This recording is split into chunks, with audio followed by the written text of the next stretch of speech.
Hello दोस्तों, जेसीडी classes में आपका फिर से स्वागत है। दोस्तों, आज हम एकांकी और नाटक में अंतर बताएंगे। यह क्वेश्चन बोर्ड एग्जाम में बहुत पूछा जाता है दोस्तों, हर वर्ष आता है कि एकांकी और नाटक में क्या अंतर है। बहुत इंपॉर्टेंट है परीक्षा की दृष्टि से, इसलिए इस वीडियो को अंत तक देखें। अगर हमारे चैनल पर नए हैं तो हमारे चैनल को सब्सक्राइब कीजिए तथा बेल आइकन को अवश्य दबाएं ताकि हमारी न्यू वीडियो आपको समय समय पर प्राप्त होता रहे। एकांकी का पहला पॉइंट है, एकांकी में केवल एक अंक होता है। कितने अंक होता है दोस्तों? एक अंक होता है एकांकी में, यानी ये नाम से शुद्ध आ रहा है कि एक, यानी एक अंक होता है। नाटक का पहला, नाटक में होगा, नाटक में अनेक अंक होते हैं, यानी जो नाटक होता है उसमें अनेक अंक होता है। एकांकी में एक अंक होता है लेकिन नाटक में अनेक अंक होता है। एकांकी का दूसरा पॉइंट, एकांकी में केवल मुख्य कथा होती है। क्या होता है दोस्तों? एकांकी में केवल मुख्य कथा होती है, यानी मेन पॉइंट होता है। नाटक में दूसरा पॉइंट है, नाटक में मुख्य कथा के साथ साथ प्रासंगिक कथाएं भी होती है।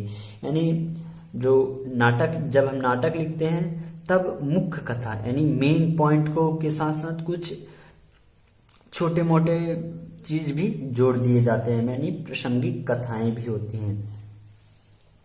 तीसरा पॉइंट, एकांकी में पात्रों की संख्या नाटक की अपेक्षा कम होती है। एकांकी में पात्रों की संख्या, किसमें?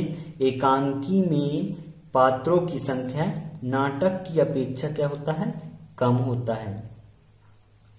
लेकिन किसकी अपेक्षा दोस्तों? नाटक की अपेक्षा एकांकी में कम होता है पात्रों की संख्या, लेकिन नाटक में पात्रों की संख्या अधिक होता है। किसकी अपेक्षा? एकांकी की अपेक्षा की अधिक होता है पात्रों की संख्या। चौथा पॉइंट, एकांकी दृश्य काव्य का लघु रूप है। जो एकांकी होता है वह दृश्य काव्य के, एकांकी दृश्य काव्य के अंतर्गत आता है, तो दृश्य काव्य का एकांकी छोटा सा रूप होता है। नाटक दृश्य काव्य का दीर्घ रूप होता है। नाटक भी दृश्य काव्य में आता है लेकिन दृश्य काव्य का एक छोटा सा रूप होता है, मतलब यानी दीर्घ होता है, सॉरी, नाटक दीर्घ रूप होता है। पांचवा पॉइंट, एकांकी में समय, घटना तथा स्थान पर विशेष ध्यान दिया जाता है।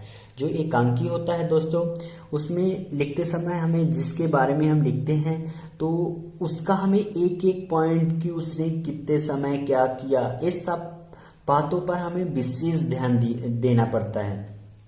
लेकिन जो नाटक होता है, नाटक में इन सब का कोई महत्व नहीं होता है, यानी वह कितने समय क्या कर रहा है, क्या नहीं करता था, तो इस बात पर ध्यान नहीं दिया जाता है।